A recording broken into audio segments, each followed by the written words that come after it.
Good evening friend, আপনারা কেমন আছেন? আশা করি ভালো আছেন। ওয়েলকাম টু মাই চ্যানেল সিটিকালা কিচেন ব্লগ। যদি ভালো লাগে অবশ্যই লাইক করবেন। এখানে দেখছেন এইসব জিনিস, এই যে হাতে ফুল কেন আছে? আজকে আমার হাজব্যান্ডকে ফেয়ারওয়েল দিল। আমরা কলকাতা থেকে মানে পোস্টিং হয়ে গেল আমাদের খড়গপুর, সেই জন্য ফেয়ারওয়েলের ফুল দিয়েছে আর মিষ্টি আর ডায়েরি। তাহলে দেখাচ্ছি, দেখুন খুব সুন্দর ফুলটা দিয়েছে।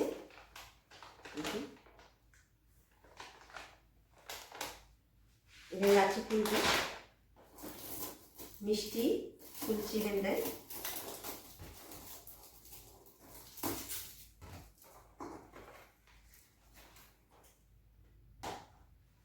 মিষ্টি আমি একটা খেয়ে নিই।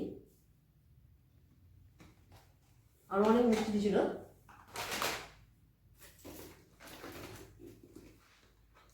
এখন ডায়েরি,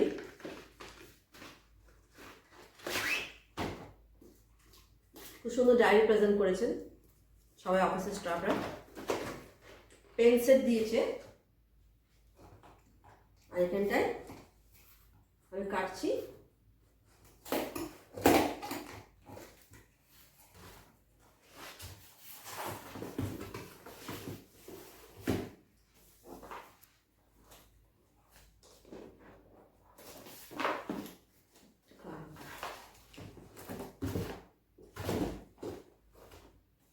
আচ্ছা,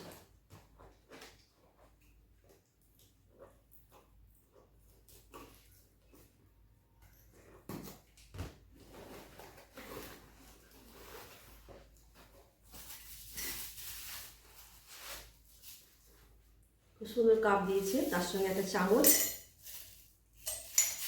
আর এটা ঢাকনা। লেখা আছে মিস্টার। আর এই সাইডে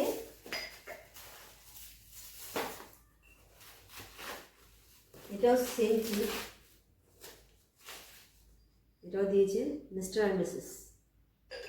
এটা তো চামচ আছে, খুব সুন্দর লাগছে, আমার তো খুব ভালো লাগলো কাপ।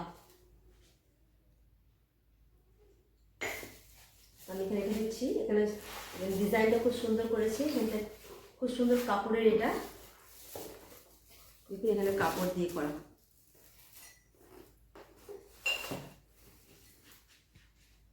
গিফট আর পেন সেট আর ফুল দিয়ে বিদায় জানালো। আমাদের পোস্টিং হয়ে গেছে খড়গপুর, আর আমরা কিছুদিন থাকছি এখানটায়। যেহেতু আমার বাচ্চার পরীক্ষা, ক্লাস 12 দেবে বলে আমরা থেকে গেলাম। আর আমার হাজব্যান্ড চলে গেছে খড়গপুরে। তো এখন আমরা এখানে থাকবো 3 থেকে 4 মাস থাকবো কলকাতায়। আর এখানটা আমার যেখানে আছি এই ঘরটাতে, তারপরে আমরা এখান থেকে বিদায় হয়ে যাবো, আপনার দেখাবো। তো এখন খুবই মন খারাপ, সব প্যাকিং হবে আমাদের জিনিসগুলো সব। আর বাচ্চার পরীক্ষা আছে, তারপরে প্যাকিং হবে, সেগুলো টাইম নিয়েছি। আর 2-3 মাস থাকবো। যতদিন থাকবো আপনাদের সঙ্গে মানে দেখাবো। আবার ভালো করে আমাদের যেখানে থাকি আমরা বিএনআর, এটা পুরোটা আমরা দেখাবো। আমাদের ক্যাম্পাসটা আরেকবার ভালো করে দেখিয়ে দেবো। এখানে গার্ডেন, এখানটায় মানে সামনে গঙ্গা, সব কিছুই আছে। একবার ভালো করে দেখিয়ে দেবো আপনাদেরকে। কারণ তখন আমরা আসতে পারবো না, আমরা যখন খড়গপুর যাবো আর আসতে পারবো না। আমরা কলকাতায় থাকলাম 10 বছর। 10 বছর কলকাতায় থাকলাম আমরা। বাচ্চারা তখন 3তে পড়তো। আর তার আগে ছিলাম আমরা টাটাতে ছিলাম। তখন আমার বাচ্চা 1-এ পড়তো, 1-2, হ্যাঁ 1-2, এলকেজি 1-2। আর তার আগে ছিলাম আমরা রাউরকেল্লায় ছিলাম। রাউরকেল্লায় ছিলাম আমরা 4 বছর। আর টাটাতে ছিলাম 4 বছর। আর কলকাতায় থাকলাম 10 বছর। আর রাউরকেল্লার আগে ছিলাম আমরা উড়িষ্যা, মানে আমারদা, ওখানটা 3 বছর ছিলাম। প্রথমে আমরা থাকলাম,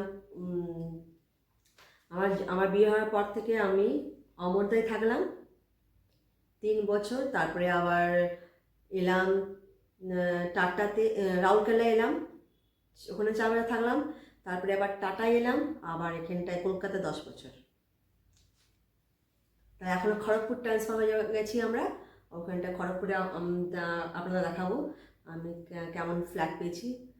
এখানে তো ফ্ল্যাট পেয়েছি, এখানটা আমাদের এখানে 3তলা ফ্ল্যাট আমি বললাম আপনাদেরকে, আর ওখানে জানি না কেমন পাবো, দেখাবো আপনাদেরকে। তাই খুবই মন খারাপ হচ্ছে, এখানে বেশি দিন থেকে গেলাম বলে খুব মন খারাপ। আর আমার এখানটায় আমাদের যে ঘরটা আছে আমাদের, এটাও মানে 3টে বেডরুম প্লাস কিচেন রুম দেখিয়েছি আপনাদেরকে। আর ভালো করে দেখায়নি, যেহেতু আমার ঘরে অনেক জিনিসপত্র বলে ভালো করে দেখাতে পারেনি। লাস্টে ফিনিশিংয়ে দেখিয়ে দেবো এই ঘরটা আপনাদেরকে। আর একটা আউট হাউস আছে আমাদের আউট হাউস আপনাদের কোনো দেখায়নি, দেখাবো আমি। তো আমরা তখন বিদায় হয়ে যাবো, তখন আপনাকে দেখাবো কেমন করে আমরা যাবো। আমার খুবই মন খারাপ লাগছে, অনেকদিন থাকলাম আমরা। কলকাতা জায়গাটা ভালো বেশ, এখানে সব কিছু মার্কেটিং সব কিছুই ভালো ভালো, সব কিছুই ডাক্তার ফাক্তার সব এখানটায় আছে। সেগুলো আশা করছি আমরা কখনো মানে খড়গপুরে গেছি, তারপরে আবার খড়গপুর থেকে আবার যদি ফ্ল্যাট কিনি আমরা ফিউচারে, আমরা আশা করি আমরা কলকাতায় কিনবো। কলকাতা খুব ভালো জায়গা। তারপরে আমার বাচ্চাদের পড়াশোনা হয়ে গেলে বাচ্চারা কোথাও হোস্টেল চলে যাবো, তখন আমার থাকবো, আমি আমার হাজব্যান্ডই থাকবো, আর কেউ থাকবে না। আমরা জানেন বাচ্চা 12 পড়ছে, আমার একটা মেয়ে আছে, মেয়েও মানে উঁচু ক্লাসেই পড়ছে। তো এখানে শেষ করছি আমি। যদি ভালো লাগে আমার ব্লগটা অবশ্যই আপনারা লাইক করবেন। আর আমি পুরো ট্যুর করাবো আমাদের এই যেখানে আমি আছি ফ্ল্যাটটা, এই ফ্ল্যাটে ট্যুর করাবো। আর আমি বিএনআরটা পুরো ট্যুর করে দেবো।